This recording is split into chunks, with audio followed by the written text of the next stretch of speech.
Now, Dr. Lobati, you have heard the two sides. What do you have to say before we move on? The interesting thing, they say that men are from Mars and women are from Venus. Okay, so it's the same thing between the Republicans and the Democrats. I'm not saying one of us is the previous speakers is a Democrat and the other one is a Republican. When you have No. a discussion with an authentic, genuine Republican, they're very passionate about their points of view. Same as when you speak with a Democrat, they're also very passionate about their point of views.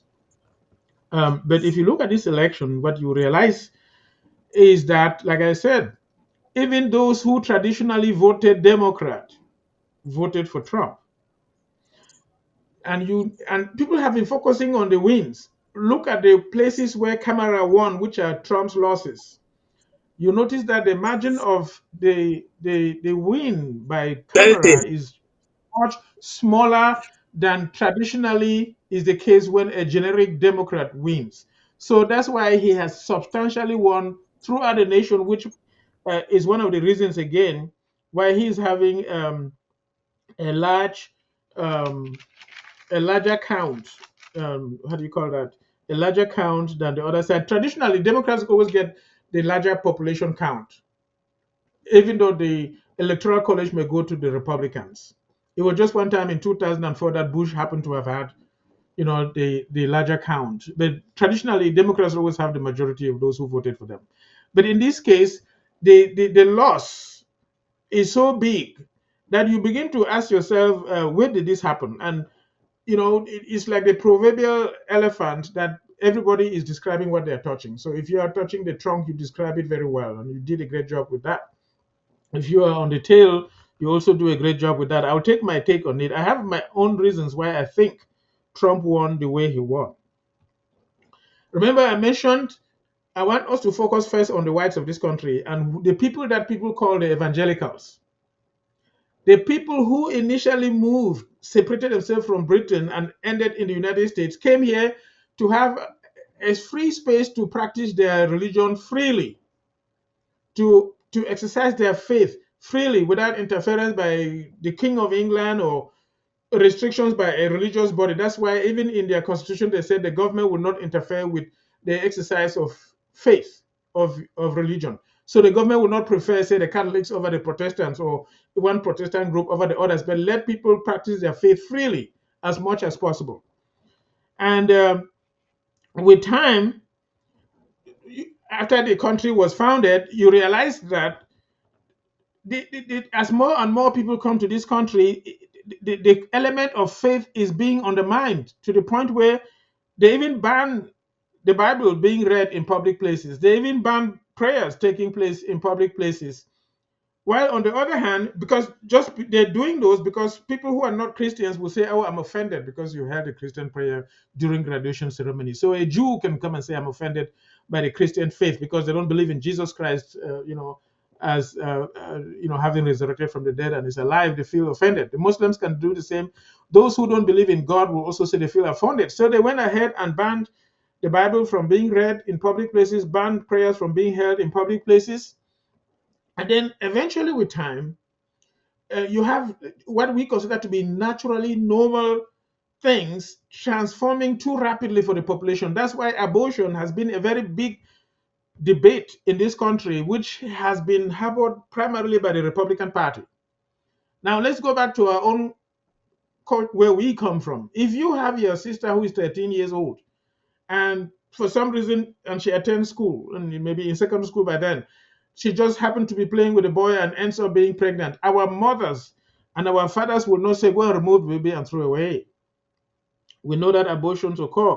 What they will say is, come home, raise the child, give it to us, and then go back to school. But they have made it in such a way that abortion is free. So that, I mean, there are circumstances where you can say that it's not, as a physician, I can say, look at this child that I can see through ultrasound is defective, and the mother may not be able to deliver the child. Let's get that baby out to save the mother and things like that. But naturally, you find a healthy mother, a healthy woman who has a healthy child deciding anytime to go and remove that baby and throw away. And you begin to debate when is the best time to do that, whether to the point where some say even um, almost to term.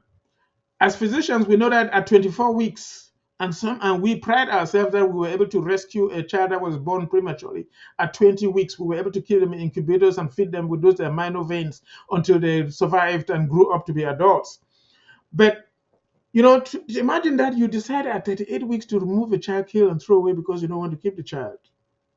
And then, so they keep cutting it down to like 12 weeks and things like that.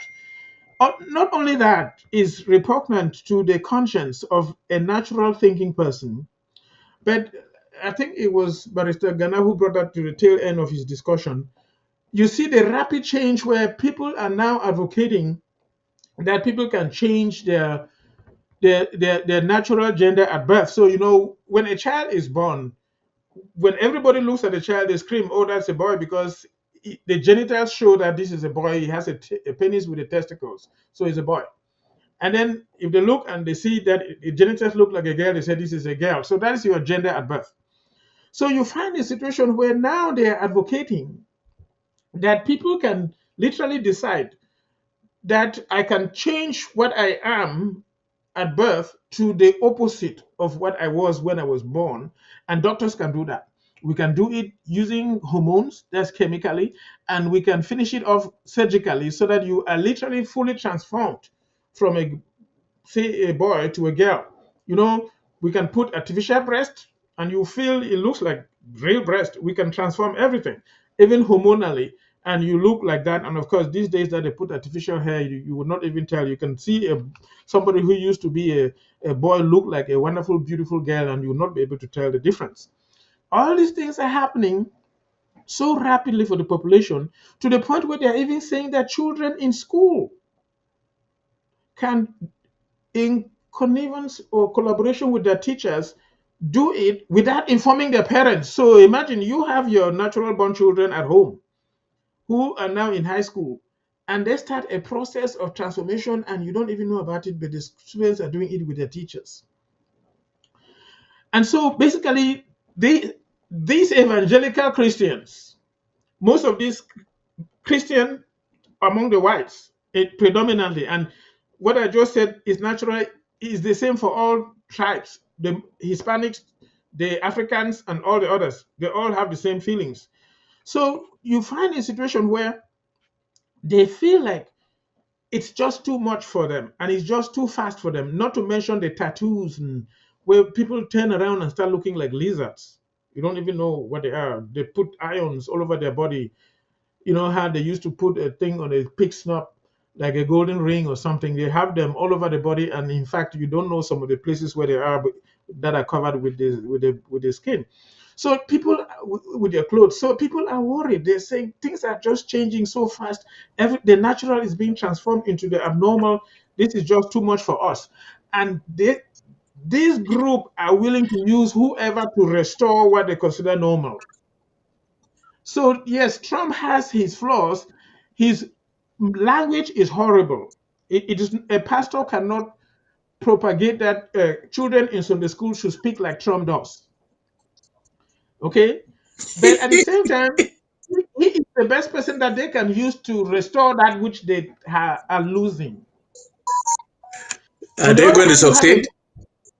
yeah, and on the other hand, you have a refined, well-educated, soft-spoken, very intelligent lady. For the first time, America has the dream that they can have a female. For over 250 years, they've never had a female as a president. So you have this person, and that looks like meets all the qualifications. You can argue about the primary issue, but it looks like meets all the checkpoints to become the president. And people should say, "Wow, let's just make a difference and choose her." And eventually, when people go to the polls, when you go to that box, you are only the one in there, and you're voting according to your conscience. I believe that what happened was that the majority of the Caucasian population were didn't like this rapid cultural change, and they didn't care who will help them restore that, which is actually what happened with the Supreme Court, with the reversal of the abortion thing, the Roe v. Wade thing that they keep talking about, as they kept saying we will restore it back, abortion on demand again.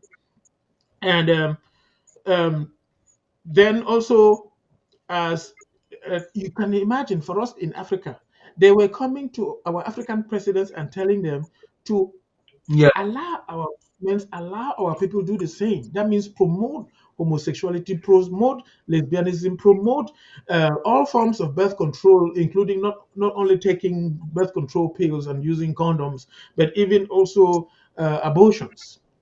And even our people in Africa have been saying we don't want that. Yes, Biden, Kamala Harris can come and talk to us, but we don't bring that here. And they're tying it with money. They're saying that if you do that, then we'll give you more aid. I personally believe that that was the largest momentum that forced people to vote for Trump against the Democratic platform. No, no, If you want Dr. to talk, Lobati, I want to ask you a very brief question so that we can move Mhm. on to something. How many years have you been a medical doctor in practice? That's very interesting. I started medical training in 1982. Yeah, And so it depends on where you want to start. And I graduated in 1988. yeah, If you want to find out who I am, you can find out about who is a doctor. Some people who want to characterize me, they say I started in 1982. So they even say I've practiced medicine because I started seeing patients basically for like 42 years. But if you want to decide when I finished medical school, 1988, then you'll be talking about what, 30 something, like 35, going 36 years. And I've seen everything. I've practiced in Cameroon. We worked in the Baptist mission in Bingo and BBH and Yaoundé, Etugebe. I was director of Etugebe for 1 year. Yep. I was in Bamenda. We've seen we've seen it all, okay? And here I've practiced all kinds of things. I don't want to keep telling the things that I do because sometimes when I say it, some people may say I'm proud. So that's why I just call myself Brother yeah. I, Proud. I also understand that you are a felon of some medical things within America. The purpose of Yeah, I this don't even. question, yeah, the purpose of this question was not necessarily to profile you, but to make though the layman who really doesn't understand the medical implication of some of these things that you have some medical practitioners for emotional reasons who want to ignore. Think about school curriculum. Think about cartoons. When we grew up, we watch Raon, Dirty Ninja, I know Bimbi, all of those things. This, when I'm talking with my daughter, my kids, on the cartoons that we watch. Sometimes when I describe it to them, they are laughing. But when you go to Netflix and other parts and you want to watch the cartoons that they show for children, you really think the American community will not accept the leftists to be in power because they are creating hell of a chaos. Like a child can come back to school and tell the mother, Come what on. you say is your opinion. Come on. The left have been in and out of power in the United States. What are you talking about? Yeah, what we're saying is that they promote that agenda more than any other group of people. Are you We know telling that. me that the Trump administration, the Trump and the right wing will stop what Dr. Dobati has just been decrying? Will they be able to stop it? It has become cultural. It's No, part of No, the no, no, no, culture no, no, in no. the Barrister United Fu, you're States. gonna have, It's not our Barrister Fu, culture. Barrister Fu, you have your time to speak. I'm going to hand the mic to Barrister Ganan now. But even at that, there is no political leader that I know on planet Earth now that has the microphone that Trump has, and that outrightly, I have a video I could play it now, is against that. That is even bold enough because these are very strong community. The LGBT can kill you, eliminate you, or has the power not to make you to be president if you're against them like Trump. Let's be clear on that. There is no political leader. If you know any, you can tell me.